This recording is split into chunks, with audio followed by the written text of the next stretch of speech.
Hi, welcome to Metro by T-Mobile. Hi, my dad is in serious need of an upgrade. Yeah, my phone's a fossil. He needs a new phone and a new network stat. Well, when he switches to Metro, he can get an amazing iPhone 7 with HD Retina display for just $99.99 after ID validation. Wow, $99.99? Bye-bye, fossil. Requires porting of eligible number not currently active on T-Mobile network or active on Metro in past 90 days. With validation of ID. An independent database limit for per account/household. 32 gigabyte model only. See store for details and terms and conditions. Hi, welcome to Metro by T-Mobile. Hi, my dad is in serious need of an upgrade. Yeah, my phone's a fossil. He needs a new phone and a new network stat. Well, when he switches to Metro, he can get an amazing iPhone 7 with HD Retina display for just $99.99 after ID validation. Wow, $99.99? Bye-bye, fossil. Requires porting of eligible number not currently active on T-Mobile network or active on Metro in past 90 days. With validation of ID. An independent database limit for per account/household. 32 gigabyte model only. See store for details and terms and conditions. Hello, listeners of the Mad Scientist Podcast. I'm your host, Chris Cogswell, here today with a very special guest. I am joined by Dr. Seth Shostak of SETI, the Center for SETI Research. Dr. Shostak, how are you doing today? Well, modestly okay. I mean, I didn't crash the car driving to work. I didn't, run over any animals. I guess I'm okay. It's good stuff. Good stuff. Oh my goodness. It's I'm so excited to have you on the show. It's really funny. So the first time that the first and only time we've met so far was at UFOCon in Los Angeles, where it was funny. I got put on a panel on podcasting about UFOs. And so I was there with a bunch of other shows, and I was probably, I would wager, one of the more skeptical and scientifically based of the shows that was on the panel. That kind of ran the gamut from shows that did, just taking experiencer claims and hearing what they had to say versus kind of our show where we look at more of the hard science behind these kinds of things and the history of science and philosophy and all that. And they were, they told us, well, here are some people that'll be at the conference that you can interview and talk to. And if there's anyone on the list that you'd be interested in, let us know. And I kind of figured, it's going to be folks like Giorgio and whatever. You know what I mean? I didn't expect there to be anyone that I wanted necessarily to talk to. And then your name was on the list, and I was so excited. And I kind of nerded out. So I'm really, really happy to have you on the show here finally. Well, all I can say is I wish my hair were more like Giorgio's. Don't we all? Oh my goodness, man! That guy's hair just gets bigger and bigger. Why don't you give listeners a little bit of background on sort of what you do if they haven't heard of you before? Well, I'm here at the SETI Institute. We're in the Silicon Valley, south of San Francisco, and this organization, which has about 100 scientists actually, is interested in the whole question of life beyond Earth. Now, almost all of those scientists, nearly all, are doing what's called astrobiology. So they're interested in life in the solar system, for example, under the sands of Mars, or maybe under the ice of places like Europa or Enceladus, moons of Jupiter and Saturn. So it's a nonprofit research organization devoted to these sorts of studies. And one thing that we also do, and indeed what was our first project, was SETI. And we're trying to eavesdrop on signals that extraterrestrials might be sending our way. So one thing that so this show, we kind of try to focus on or look at the intersection, I guess you'd say, between, economics, society, sociology, and science, and how it relates to things like pseudoscience and, kind of science on the cutting edge. And one thing that we always ask ourselves, or one thing that the show we often try to get to the bottom of, are questions like, why is it that people believe weird things? And in some of those cases, there's a side of it that is the kind of weird side, the sort of, I don't know, for lack of a better term, woo or spooky kind of side. And then there's the side of it that is scientifically valid. SETI is such an interesting case because it's one thing that UFO proponents or kind of people who believe in alien visitation or whatever always come back to is, well, scientists think that there's something to this as well. And I mean, kind of, right? But not in the way that they think, right? Not in this sort of sense of aliens are coming here and visiting. How I guess I wonder, to start with, how do you put those two? I don't know. How do you use SETI to kind of promote science while not treading into those kinds of more, I don't know, weird discussions with people who want to say, no, aliens are here and whatever? Like, how do you keep that focused, or how do you separate the two, I guess? Well, I don't think that there's any particular difficulty for me in doing that. I mean, it's sort of like, I don't know, being a medical doctor, and, there's also what's called alternative medicine, and you can talk to those people too. I mean, I talk to UFO folk all the time. Just about every day somebody calls me up or sends me an email with a sighting or whatever, and I talk to them all, and I have to say that I can't think of a single case where I believe that somebody was just pulling a hoax. So they're all very sincere. And after all, it's a very large fraction of the population believes that. So I'm happy to talk to them about it, but it doesn't really, I don't think it influences my work terribly much, because, the kind of experiments we do would be totally unsuited for finding anything that was buzzing the skies. So, it's kind of orthogonal to what we do. It's different altogether. Sure. When you discuss exobiology, right? Can you kind of just define that term for listeners and kind of go over a little bit about what that means? You're not talking about, of course, you're talking about specifically how would biology, or essentially how would a biological system work someplace other than Earth, correct? Yeah, exobiology, that's one of the terms that was used for quite a while, actually, but today the preferred term seems to be astrobiology, which is kind of nutty if you think about it, because it combines Greek and Latin in one word. So I don't know. But in any case, astrobiology is simply the study of life beyond Earth. All right.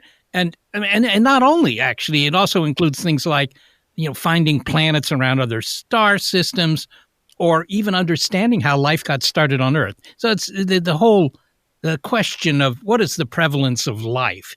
Okay, but most astrobiologists are focused on our own solar system. Now, it's not that they expect to find, little green guys on Mars or anything. I mean, there was that expectation about 100 years ago, but not anymore.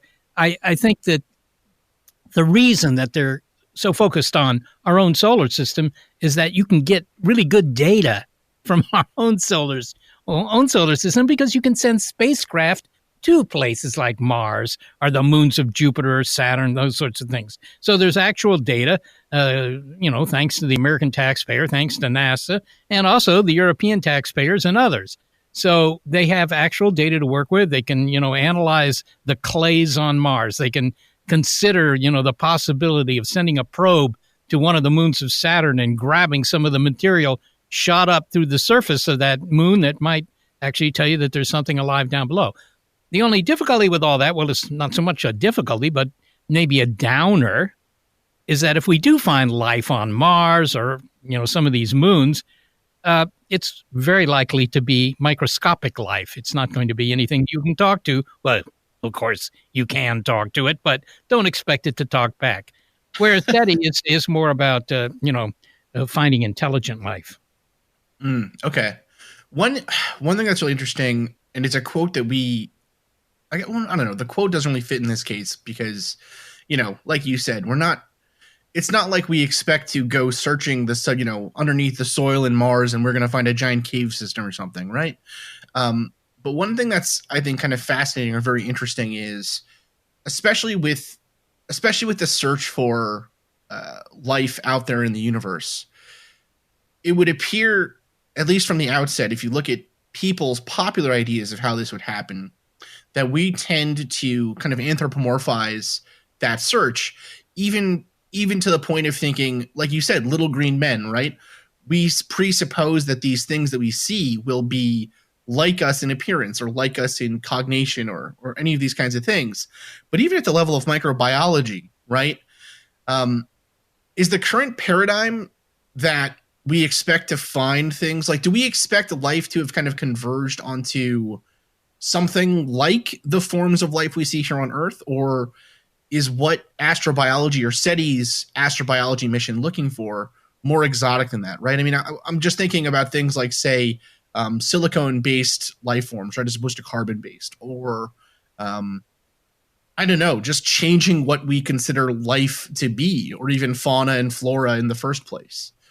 How do you get around that challenge of you might be looking for life in a way that's defined here on Earth, but you might miss what life is out there elsewhere?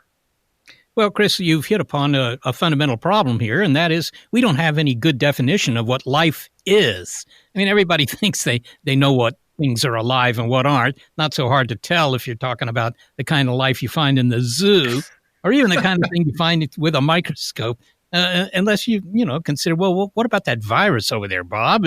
Is it alive or is it not alive? If it doesn't get into a cell, it doesn't do much. So, most people think that life is well-defined because they took biology in high school, but all that course ever did was give you a sort of a laundry list of things that living things do, like reproduce and metabolize and all that stuff.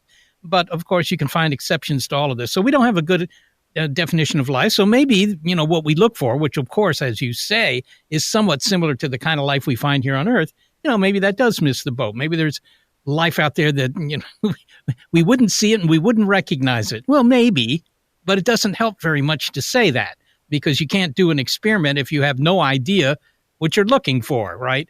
So you have to start somewhere. And where we start is we say, look, life is just a chemical process, and it does, maintain its structure, its integrity. It mutates, it, evolves with the rules of Darwin. Every life form is likely to do that. But that's all we can do. We have to start with stuff we know rather than throwing up our hands and saying, it could be anything. Right. Yeah.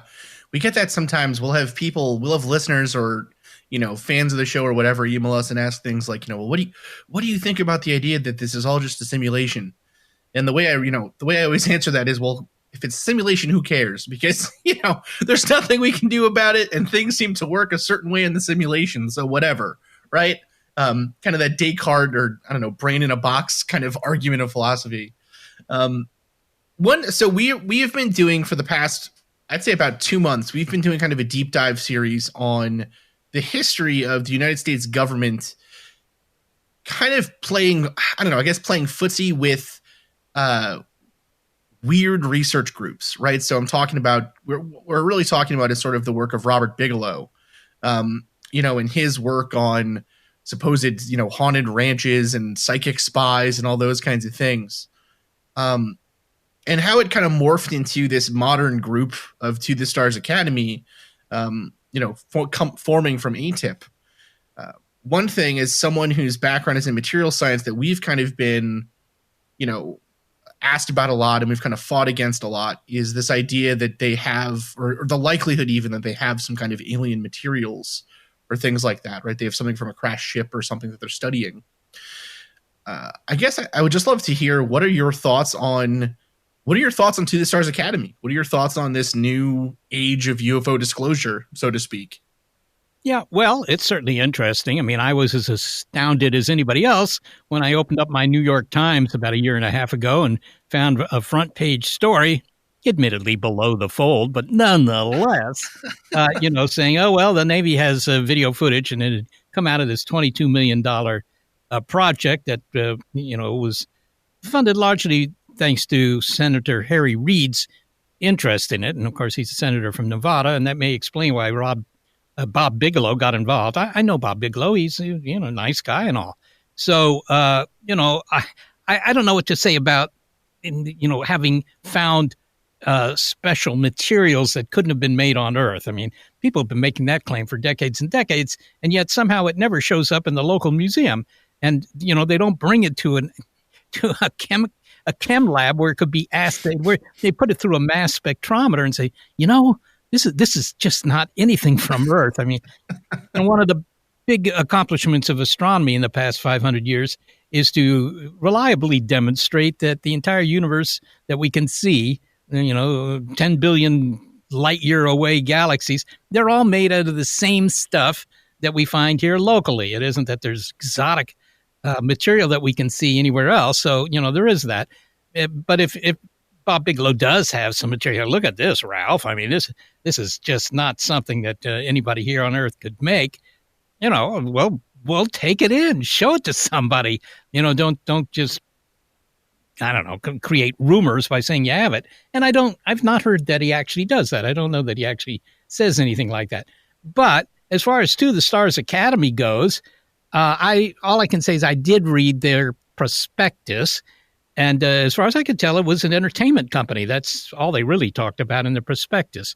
So, I have nothing against entertainment companies. Yeah, absolutely. Well, it's funny, right? The initial, I think the entertainment side is kind of an interesting thing, right? Because I mean, again, like you said, who has a problem with entertainment companies, right? Like that's totally cool. One of their claims initially was the building of a spaceship, which seems slightly, what's the word? I don't know. I don't even know what the word is. Well, Elon Musk is doing it, so hey. He is doing it, and that's okay. So that's the interesting thing, or that's an interesting question, right? Is how there has been a lot of discussion right now about people like, say, Elon Musk, Tom DeLonge, these other. Robert Bigelow is a good example of this too. Although Bigelow has been, I mean, I would argue one of the more successful. I mean, Elon Musk is very successful at this now as well, but Bigelow's got stuff on the space station. What do you think about private business like this getting into the space race? Do you see any issues with that? Do you have any? I don't know. Do you think it's good? Do you think it's bad? What are your views? Oh, I think it's good. Of course, it's good. Look, perhaps the least interesting part of space exploration is the transport. And up until now, only NASA could build rockets that would reliably put, your satellite into orbit, or your next door neighbor into orbit, or take anybody or anything to the moon or Mars or whatever. But, things have changed in the past half century, and now private organizations and private companies can build these rockets. And doggone it, that's exactly what you want. You don't want all the airplanes to be built only by the Wright brothers with money from the U.S. Army. You want, companies to spring up to build airplanes. Well, you want companies to spring up and build rockets too. So that's all fine. No problem with that. I think it's a good thing, and it relieves NASA of having to develop these big rockets, and they can concentrate on what's in the rockets, right? What's on the rockets, where are they going, and what are they going to do? And if it's a commercial enterprise, again, NASA's not so interested in that. They don't have to do that. Private initiative will take care of that. But what only NASA will do is the science, for example, just to give you an example of things that, the science is not terribly profitable for a company, whereas for NASA, it's part of the mission. Right. Yeah. Yeah. My hope is that there'll be enough people who go out into space as tourists in my lifetime that I will feel as comfortable getting on a spaceship as I am getting on an airplane. That's my goal. That's kind of, I guess, my own personal hope, be able to go out there and look down at Earth. It'd be pretty awesome. Well, I mean, there are plenty of people who are looking at that as the first, most obvious market for a private spacecraft because, tourists are willing to pay big bucks to get a good view. Look at the, cruise ship business. People don't want to be on the interior of the ship. So, yeah, there's a market there. And I've heard plenty of people in that business talking about tourism. But in the end, it's launching satellites, which is probably a more lucrative business for them. And they'll do that. And eventually, who knows what they'll do. But mining asteroids, stuff like this, there are real opportunities in space. And the only question is if you can hang on long enough to turn a profit. Hi, welcome to Metro by T-Mobile. Hi, my dad is in serious need of an upgrade. Yeah, my phone's a fossil. He needs a new phone and a new network stat. Well, when he switches to Metro, he can get an amazing iPhone 7 with HD Retina display for just $99.99 after ID validation. Wow, $99.99? Bye-bye, Fossil. Requires porting of eligible number not currently active on T-Mobile network or active on Metro in past 90 days. With validation of ID. An independent database limit 4 per account/household. 32 gigabyte model only. See store for details and terms and conditions. Celebrate the big 2020 with T-Mobile. Switch now and get 2 lines for just $90 and 2 new iPhone 11s on us. So you can take a portrait built for 2 with the ultra-wide camera. Oh, that's a good one. Oh, cute. Hurry in to T-Mobile and get 2 lines for $90 and 2 iPhone 11s on us with qualifying trade-ins. Via 24 credits for well-qualified buyers with autopay, plus taxes and fees. If you cancel before receiving 24 credits, you may owe up to the full value of your device of $699.99. Contact us. Qualifying port-ins and finance agreements required. So one question that I think, I'm sure you get plenty, and actually I think it might have been the title of one of your talks, actually, is actually, yes, it was one of your TED Radio Hour sections. Why should we search for ET? Why do you think that something like SETI is a worthwhile endeavor? Well, I think it's just curiosity, and that sounds somewhat superficial, but curiosity is not at all superficial. I mean, curiosity is what has driven essentially all exploration. Not entirely. I mean, there are commercial gains to be made from, sailing west from Spain, for example, in the 1492 or whatever. But, it was also curiosity. A lot of it was done just, a la Captain Cook, right? He sails the South Pacific 4 times, just mapping all the islands he can. And sure, the British Admiralty had an interest in knowing what was out there. It was both strategic and economic to know that.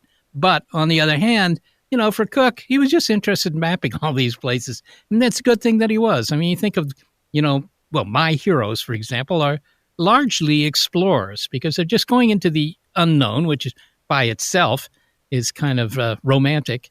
And they're largely doing it because they just want to know what's on the other side of the hill. So when it comes to looking for aliens, it's pretty much the same thing. Do you think that you're going to find, or do you think that SETI will find, as they're searching and as our capabilities of searching to find this stuff get better and better, do you anticipate that SETI will find something, will find evidence of life, whatever that might mean? Or do you think that it's likely that, or do you kind of follow more of a feeling of, say, the Drake equation, where, almost what we would consider to be life is such a small probability of occurring at any single point in the universe that the likelihood of us encountering it would be almost an impossibility. What's your take on that? Well, I certainly don't think the latter. I mean, obviously, if I did, right? I mean, that would, yeah, right. Oh no, right. But I mean, I don't think that there's any reason to think that either.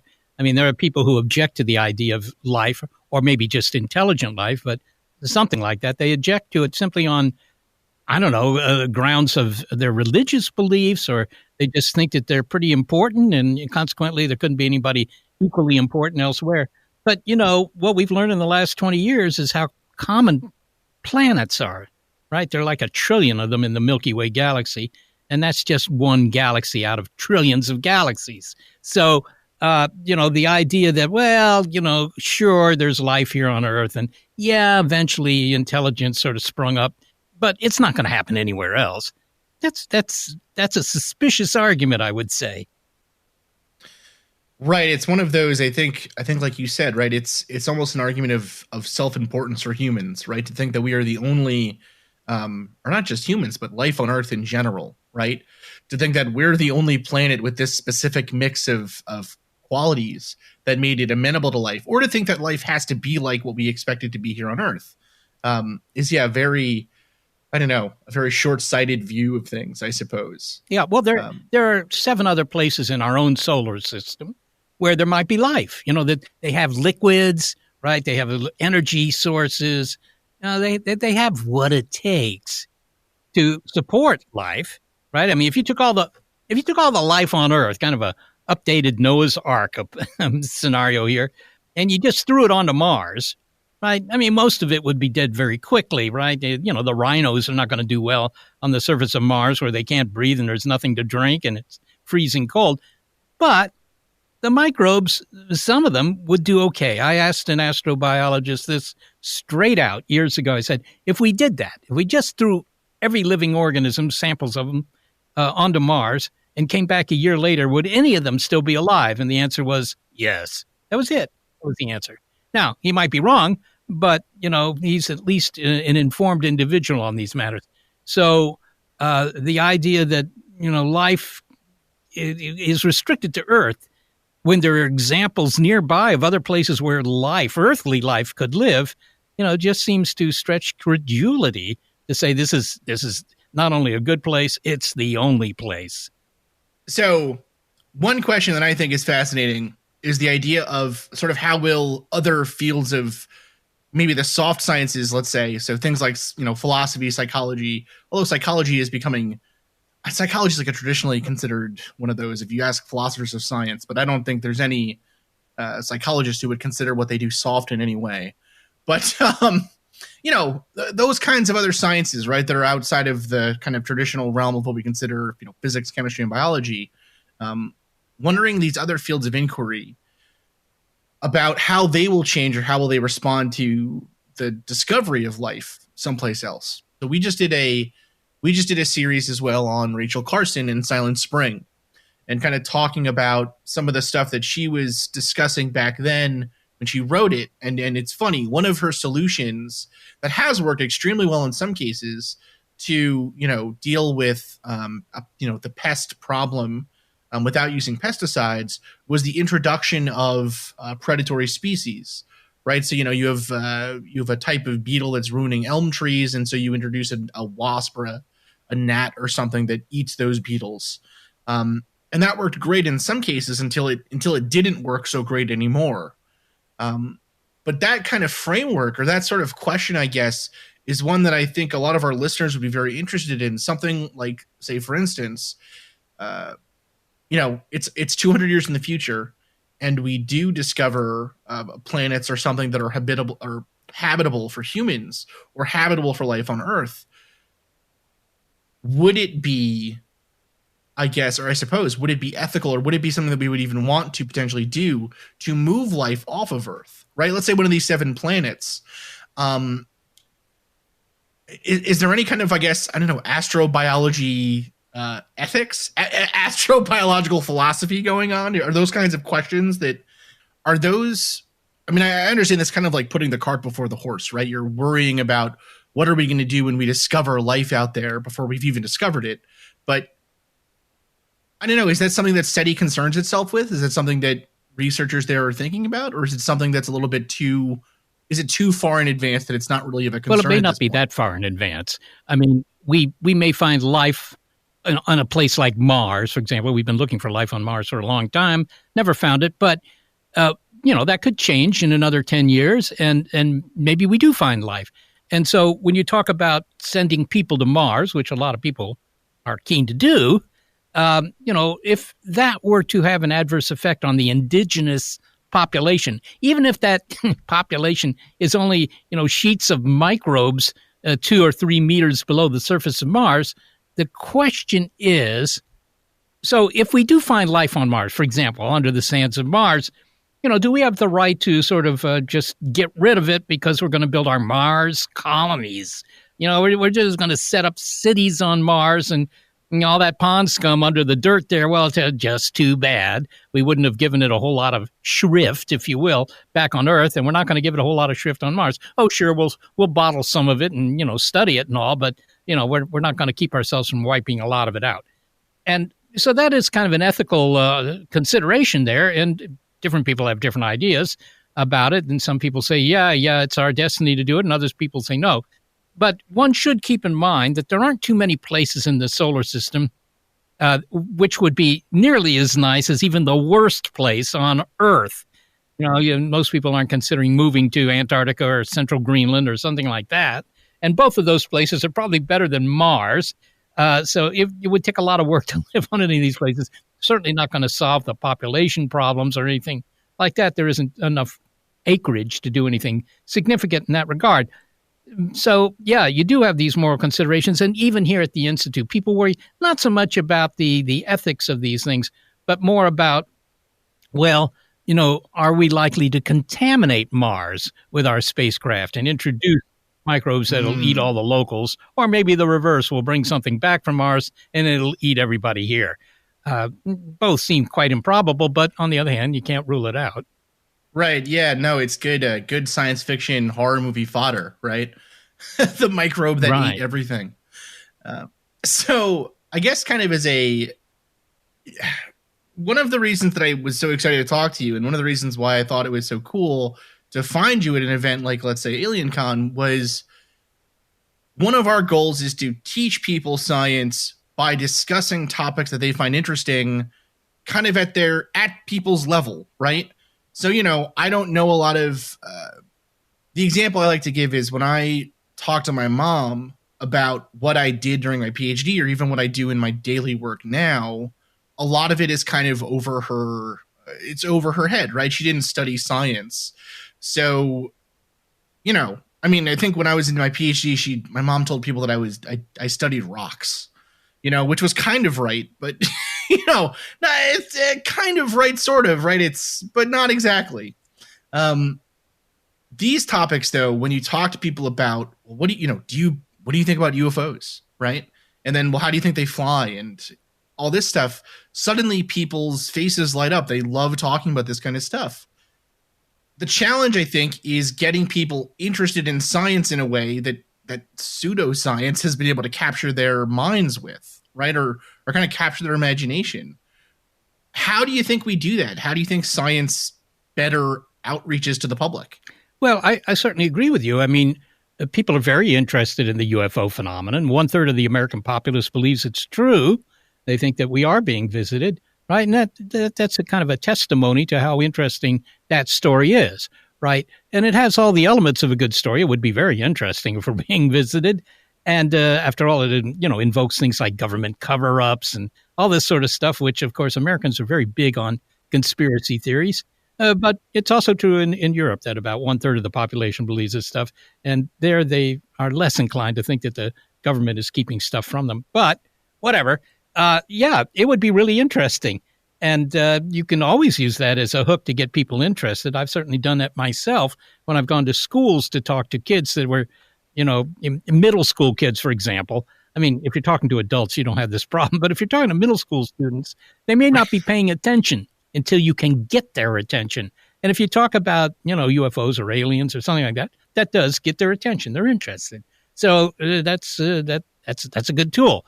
But on the other hand, getting them interested in science, at some point you have to sort of tell them, well, how does science determine whether something is likely to be true or not? And there you can also actually use the UFOs, in my opinion, because I don't think the evidence is very good.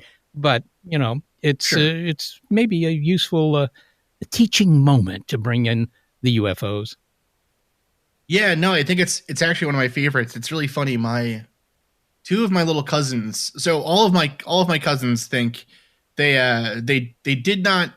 Some of them, it's funny. Some of my little cousins loved when I worked in a lab and I had a lab coat and the goggles and everything, and they thought it was so cool. But then the other ones were like, it's cool, but whatever, right? But now with the podcast, they love the podcast. They like, the logo. They like all the other stuff.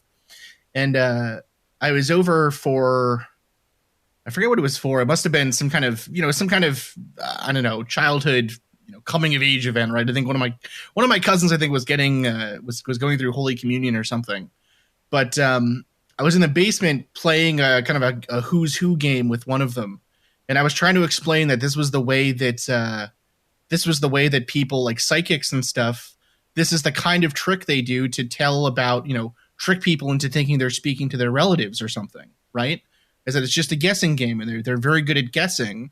And just like, if you count the number of who's who cards here that have white hair, there's only 2 of them. So that's a bad guess, right? So you wouldn't guess white hair to start with. You'd guess brown or blonde or something. And my one cousin was kind of like, oh, that's interesting. And I mean, she's like 12, so she wasn't really super interested. But the other one just told me, well, no, that's witchcraft. That's just magic. And the whole argument was done. You know what I mean? I was like, oh no, how do you come back against that? Oh my goodness. But I find that happens sometimes with the public, where anti-science, I guess, or sort of anti-academic feeling or anti-scientific feeling seems to be growing in the United States, at least. How do you think we combat that? Do you think it is just science outreach? Do you think we just need to get better at talking? Well, that certainly doesn't hurt. Put it that way. I don't know that it'll solve the problem, because we've been doing it for a long time, and the percentage of the public that believes in very unscientific things hasn't really changed a heck of a lot. So you could say, well, it hasn't solved the problem. Now, of course, you don't know what would have happened if you hadn't done all that outreach? Maybe things would have gotten worse. That's possible. I mean, sometimes things do get worse. But, I don't think that this phenomenon gets a lot of press these days because we have better techniques for measuring it. But I'm sure that it was also true 1,000 years ago, and maybe more true. I mean, people were very unscientific for most of the history of Homo sapiens, and that's because we're critters, and critters are wired for survival, not for, rationality or anything like that. So I think it's a tough problem. I think that the only solution is really, the long-term solution, of course, is with the school system, but that's very difficult to fix because school systems, at least in this country, they're all locally run. They're not, we don't have the kind of national school curricula that they do in Europe, for example. And so, you can only, the school you get is the school that the local government wants you to have. And so it's very difficult to make massive changes. I personally remain optimistic about all this. I think people are slightly more rational than they were when I was a kid. Mind you, it was more fun when I was a kid, but what the heck? So yeah, keep doing the outreach. I mean, you never know. Maybe the whole thing would go to heck in a handbasket if you didn't. True, very true. Yeah, I guess it could be worse. We could be being called out as like wizards or something, right? And burned at stakes. So things have gotten better, which is great news. I don't know if they've gotten better, but right. But my subjective impression is that things have gotten better. Well, thank you so much for coming on the show. It was really a pleasure to talk to you again. I hope someday we can have you on again here soon. Listeners, we have been talking today with Dr. Seth Shostak. So he currently hosts Big Picture Science, the SETI Institute's weekly radio show. So go check it out. Bunch of books out there, articles, things, different talks and everything. Just been a complete pleasure to have you on the show. Thanks so much. Anything you'd want the listeners to go check out? How about a book from the library? Perfect. That would be my recommendation. That's great. Oh, good stuff. All right. Thanks again. And thank you, listeners, for tuning in to the Mad Scientist Podcast. Thank you again, dear listeners, for listening to the Mad Scientist Podcast. I have been your host, Chris Cogswell, joined by my co-host, Marie Mayhew. If you'd like to contact the show, please send us an email at themadscientistpodcast@gmail.com. That's all one word. You can also follow us on Twitter at Mad Scientist Pod or at Team Giant Squid for Marie. And of course, you can see us on Facebook, on Instagram, and all over the internet as the Mad Scientist Podcast. And again, our logo is the one with the pumpkin head, so it's easy to see. Mm-hmm.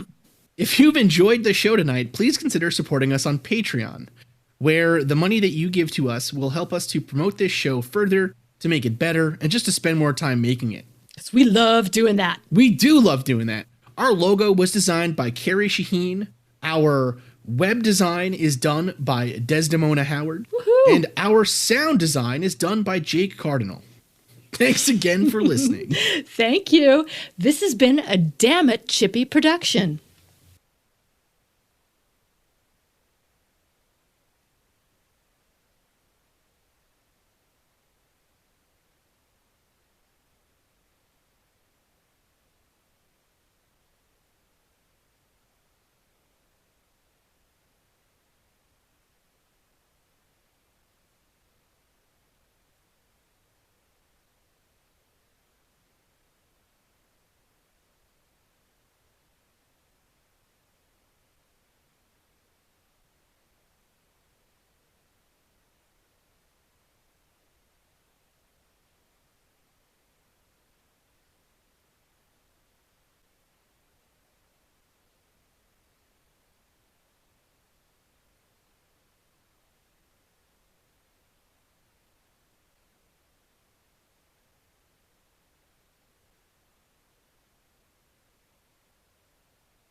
Hi, welcome to Metro by T-Mobile. Hi, my dad is in serious need of an upgrade. Yeah, my phone's a fossil. He needs a new phone and a new network stat. Well, when he switches to Metro, he can get an amazing iPhone 7 with HD Retina display for just $99.99 after ID validation. Wow, $99.99? Bye-bye, Fossil.